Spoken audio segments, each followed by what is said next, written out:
Hello viewers, আশা করি আপনারা সকলেই ভালো আছেন। আজকে আমি অফিস লাঞ্চের জন্য তৈরি করছি চিকেন পোলাও। আপনারা স্টেপ বাই স্টেপ দেখতে থাকুন। খুব সহজে আমি কিভাবে বানিয়ে ফেললাম চিকেন পোলাও।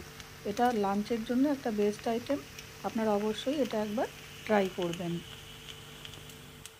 আমি এখানে বোনলেস চিকেন নিয়ে নিয়েছি, কিন্তু এটা যে আসল যে রান্নাটা, সেই রান্নায় কিন্তু এমনি বোন উইথ বোন যে নর্মাল পিস হয় সেটা দিয়ে রান্না হয়।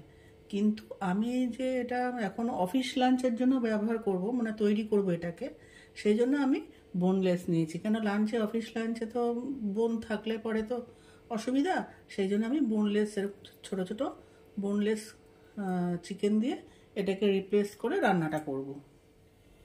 আমি একটা কড়াই বসিয়েছি, কড়াইটা গরম হচ্ছে, মানে হয়ে গেছে। আমি দিয়ে দিচ্ছি সর্ষের তেল। রান্নাটা আমি সর্ষের তেলে করব।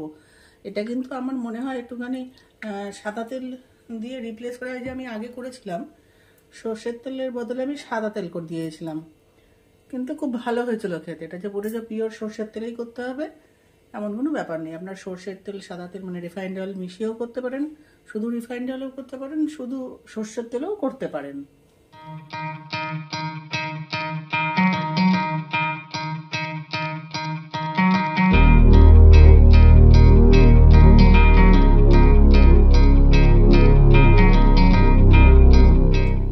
তেল গরম হয়ে গেছে, এবার আমি গ্যাসের আঁচটাকে একটু কমে নিলাম। দিয়ে দিচ্ছি ছোটো এলাচ, একটা দারচিনি, লবঙ্গ। এরপরে দিয়ে দেব কেটে রাখা পেঁয়াজ।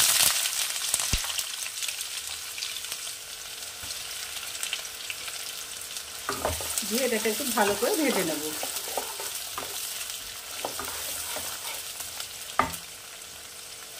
একদম বেরেস্তার মতন করে ভাজবো না, একটু নর্মাল, একটুখানি জাস্ট একটু ট্রান্সপারেন্ট হবে।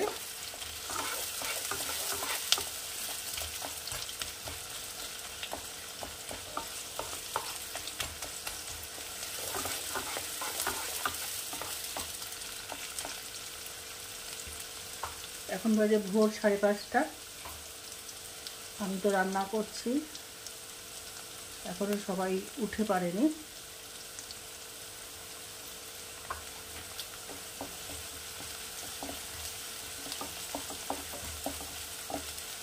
আচ্ছা, হয়ে গেছে। এবারে আমি দিয়ে দেবো এর মধ্যে চিকেনগুলো। আমি সব কটা চিকেন ব্যবহার করব না, আমার সব চিকেন লাগবে না, শুধু আমার পরিমাণ মতো দিয়ে দিলাম চিকেন। একটু নাড়াচাড়া করলাম। এই চিকেনের মধ্যেই দিয়ে দেব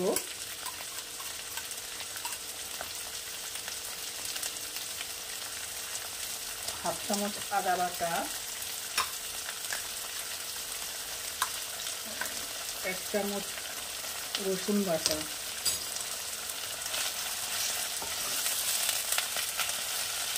দিয়ে চিকেনটাকে ভালো করে ভাজবো। যেহেতু বোনলেস চিকেন, পিস ছোটো, এক্ষুনি এটা সেদ্ধ হয়ে যাবে।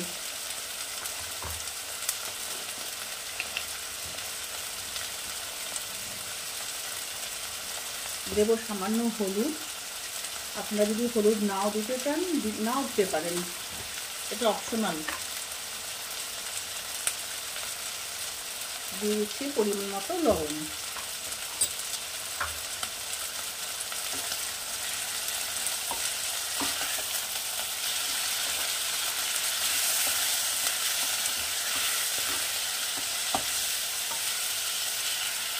এটাকে আমি ভালো করে কষিয়ে একটু পরে এর মধ্যে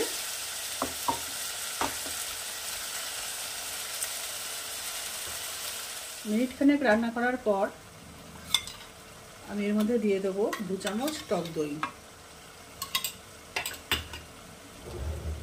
এরপর এর মধ্যে দেব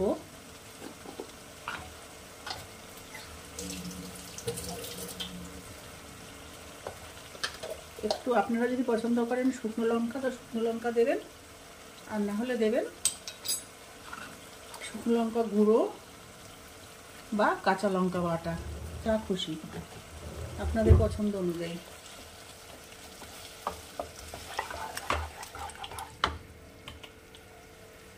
এটার যে মেন রান্না সেটা আস্ত চিকেন দিয়ে হয়, আমি আগেই বলে দিয়েছি, আর প্রসেসটা একই।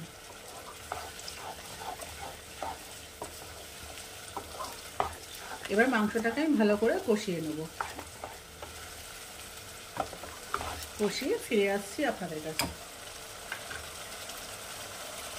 এখানে মাংসটা রান্না হয়ে গেছে, এটাকে আমি এবার পাশে সরিয়ে রাখবো, সরিয়ে রেখে চলে যাব পরের স্টেপে। এখানে আমি গোবিন্দভোগ চাল নিয়ে নিয়েছি, আমি চালটা মেপেছি এই কাপ দিয়ে, আপনারা যদি মেজারিং কাপ থাকে সেটা মাপবেন বা বাটিতে মাপবেন। মোটমাট হচ্ছে চাল আর জলটা কিন্তু একই পাত্রে মাপবেন। আমি এই কাপের নিয়েছি 3 কাপ চাল, এটাকে আমি এবার ধুয়ে নেব। আমি আরেকটা কড়াই নিয়ে নিয়েছি, দিয়ে দিচ্ছি একটু সর্ষের তেল। তেল গরম হয়ে গেছে, এবারে আমি দিয়ে দেবো এখানে আর একটু পেঁয়াজ কুচি, সামান্য।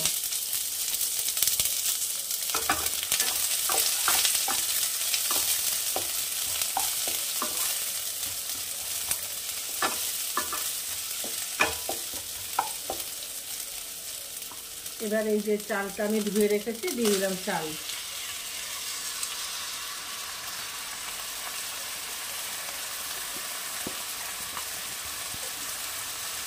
চালটা আমি একটু বেশ ভাজা ভাজা করে নেব।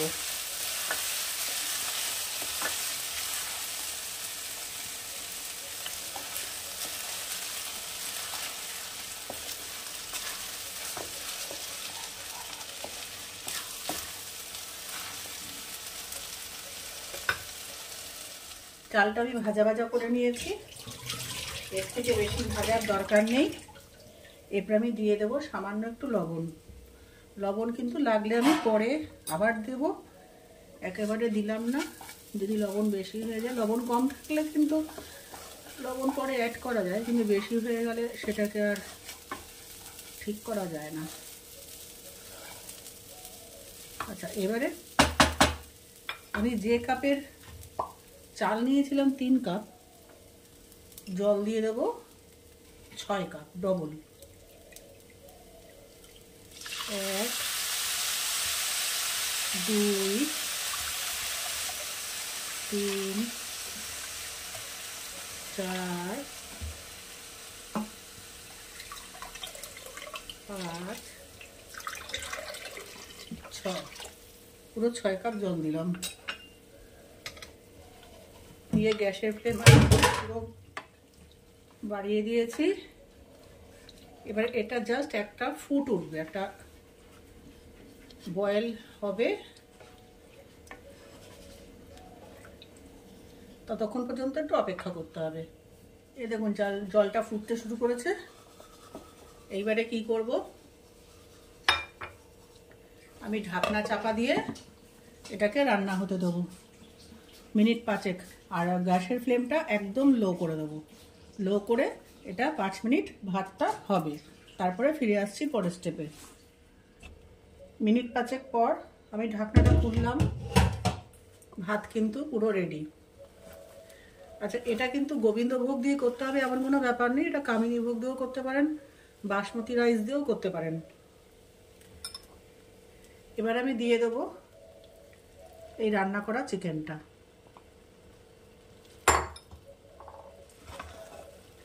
দিয়ে একটু হালকা হাতে ভালো করে নাড়াচাড়া করে নেব।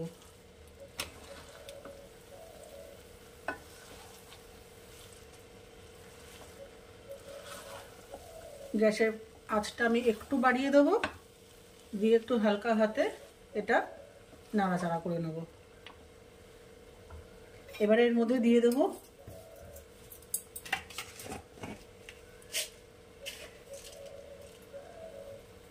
চিনি, একটু চিনি দিয়ে দিলাম। দিয়ে আমি এটাকে আবার একটু নাড়াচাড়া করে রান্না করে নেব।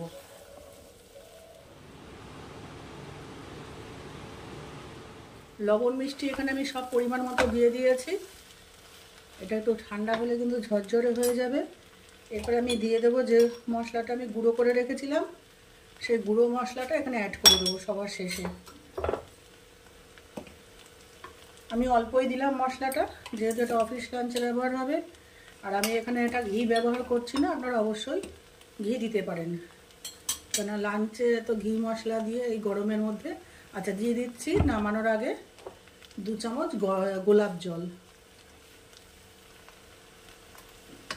দিয়ে এটাকে নাড়িয়ে আমি ঢাকনা চাপা দিয়ে ঠান্ডা করে সার্ভ করব।